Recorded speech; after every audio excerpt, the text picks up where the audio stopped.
when you lose, when you blow an account, when you fail a combine, or if you get funded.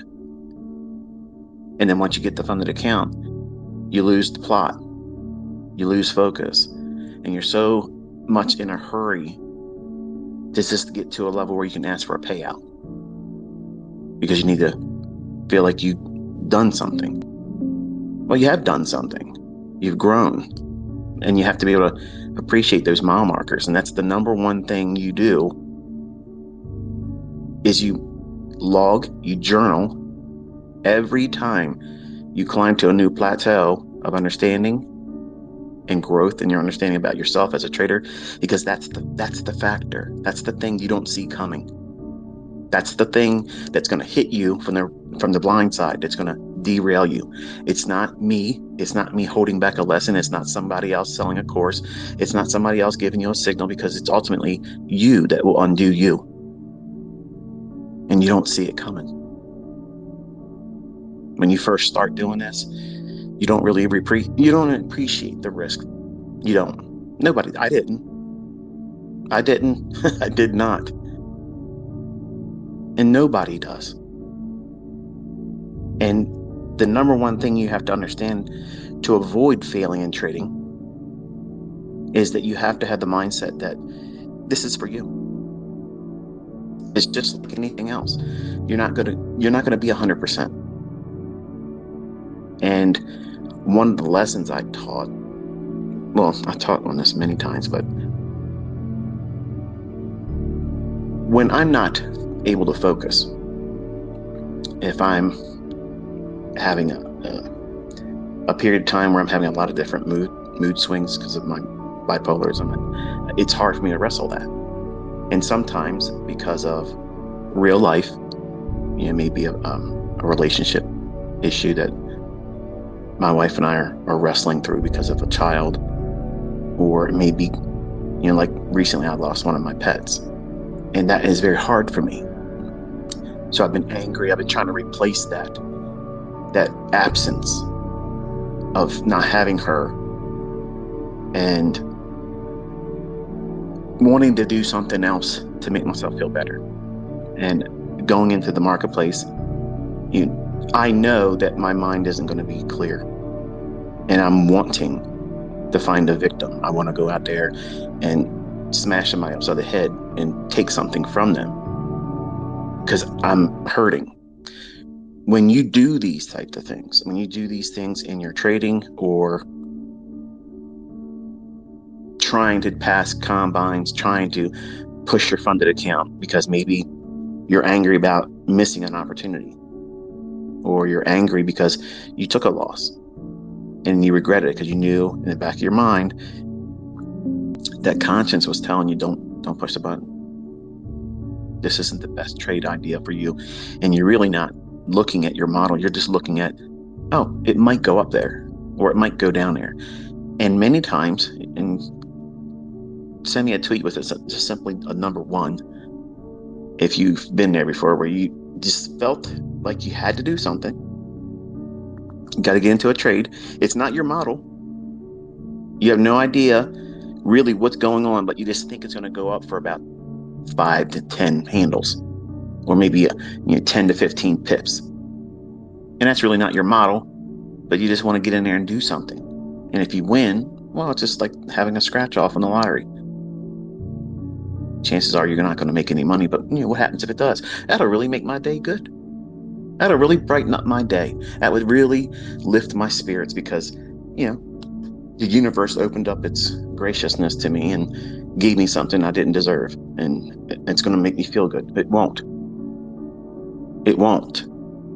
Because as soon as you do that, you're going to feel like, wow, maybe I'm on a roll today.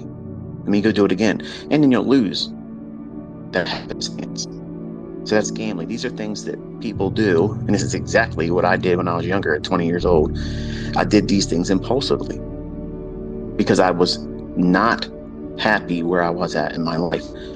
I wanted to get back with my first wife. I wanted to have more money. I wanted to have a sense of accomplishment.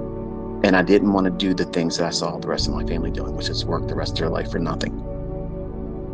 And even though they had homes, and they had automobiles, swimming pools, and they won vacations. These individuals have always been, since then and still today, the most miserable people I've ever met in my life. So I didn't want to be like them. So the way you avoid failing in trading is not looking at temporary setbacks as definitive failure. That's the problem with why everyone wants to avoid a losing trade, because you classify that as a failure. Well, not really, ICT. You're really making an extreme out of that. No, in your mind, that's exactly how you see a losing trade, a failure. No, that was a tax on your participation in the marketplace. You can't escape it. The tax man will come for every one of us.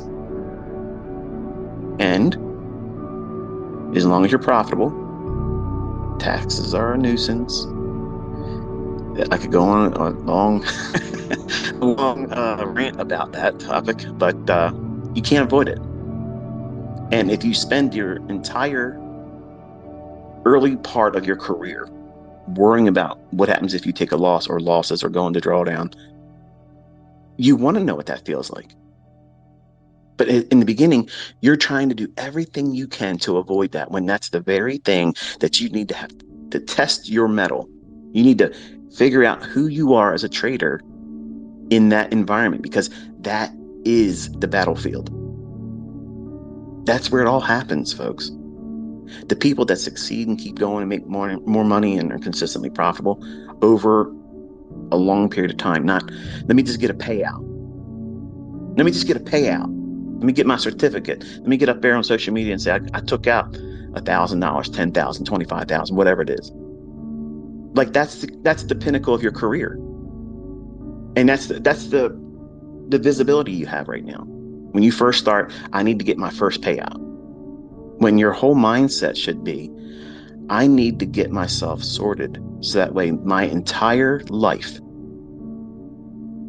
is pursuing excellence. I'm not gambling. I'm not trying to go out there and trying to replace a discomfort, a depression. Like I'm physically, I'm depressed right now. And I wrestle with that. So I know if I go into the marketplace and I do what I'm capable of doing many times, which is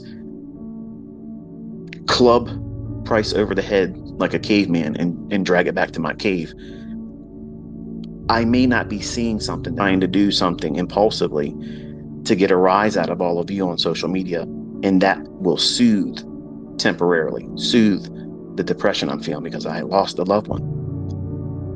So you have to be very careful what you do and guard your mind, because if you go into these charts, they're like ink blots. If you go to see a psychiatrist, I've never been to one, so some of you are thinking, what should you need, ICT? You need a good shrink. No, I don't. They're not going to fix me, okay? But an ink blot is left to your own interpretation. There's no right answer. But a psychiatrist will take that information and they'll be able to determine how you think. Where does your mind gravitate to? And in these candlestick charts, they're going to present what you are wanting to see. Okay, and that chaos, that randomness is many times the agent that is fooling most of you, because you're taking something internally and you're manifesting it in the charts. I'll paint a scenario for you. When I was 20, I would have all these Rocky themes in the back of my head, all these Rambo type scenarios where I'm a one-man army against everybody else out there, and that didn't help. It didn't help at all, but it was inspirational in the beginning. It gave me the motivation to get in there and study, and eventually I found out what I was supposed to be doing. But there's no sugarcoating it. And if you have pain, if you have loss, if you're sick, if you're just not feeling dialed in, if you just can't find your way to be focused on the chart, You're inviting. You're absolutely inviting and setting a table for failure. You're inviting it. So you have to be aware that you are going to do this to yourself. No one else is going to do it. Your broker didn't do it. The lag on Trade of 8 ain't causing it. All these little things. I read social media. I listen to people in live streams talk about it. Their chat window. And they keep hammering it. That means they're ate up with it. And that means that if they're left to their own devices, that individual will go out there and do something in trading, push a button, because they're angry and they want to be soothed. They want to be reminded that, hey, you're not average. You're not like Carl. He's in there trying to be a career man. You're going out there and you're trying to get money. You're trying to get the bag. You want to secure the bag. You want to be a profitable trader. You want to carve out an identity outside of the rat race that everyone else goes and pursues. But failure is a choice. It's a choice, folks. Nobody makes you go in there and take another trade when you had a losing trade. Nobody tells you, hey, you just took 3 losses. It's probably enough for today.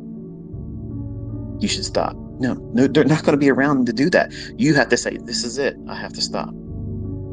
I can't do it. I can't take another hit today, so I have to stop. Even though I can trade, even though I can put another trade on, I have to stop. Because what I'm doing, I'm getting more emotional about the results. Whereas my lectures and when I'm teaching and talking to you, the psychological elements, the tug of war aspect of being right and wrong, and both of them are toxic. You can be in a lot of pain while in drawdown, but you can also be in a lot of pain while being in profit and in a profitable trade. Some of you don't even know what that feels like. But when you're there for the first time, you're going to know, oh, my target's right there. It's got to go 1.5 more handles. It's got to just go 2 more pips, cover the spread. Please, please, please, please. You start praying to the chart. You're no longer an atheist. You believe in the candlestick gods. They don't exist. But all of that stuff that we do, we cheerlead ourselves. Come on, baby, come on, give it to daddy, come on. You know, I facetiously do that sometimes in my annotations just to tease. But as soon as you start looking at things like that, you're inviting emotions, and emotions are going to weigh heavily on what you do in the future. How fast are you going to take the next trade? How much time will it take for you to take the next trade? Both ends of the spectrum. If you made money, I want to go in there right now and do it again. That was amazing. Let's do it again. And you take a loss? Oh, crap. Well, I see this setup here. This is the one I should have took, but I'm not going to touch it right now. And it runs. Goes right to where you thought it was going to be. And now you're regretting it. You took a loss, real. Then you saw something. You were scared to take it, and it worked. So now you're going to impulsively jump on the next thing. And that will be the loss again. What's wrong? Is it your model? No. It's you, the operator. You have to have a way, and it's not easy, folks. I'm not saying it is. But you have to constantly remind yourself that you are the only control mechanism. Every account out there that you open up, whether it be a demo, a combine, or a live account, all of them are controlled ultimately by you. No one forces you to put a trade on, and no one keeps you from taking a trade. Fear and greed are the drivers in this game.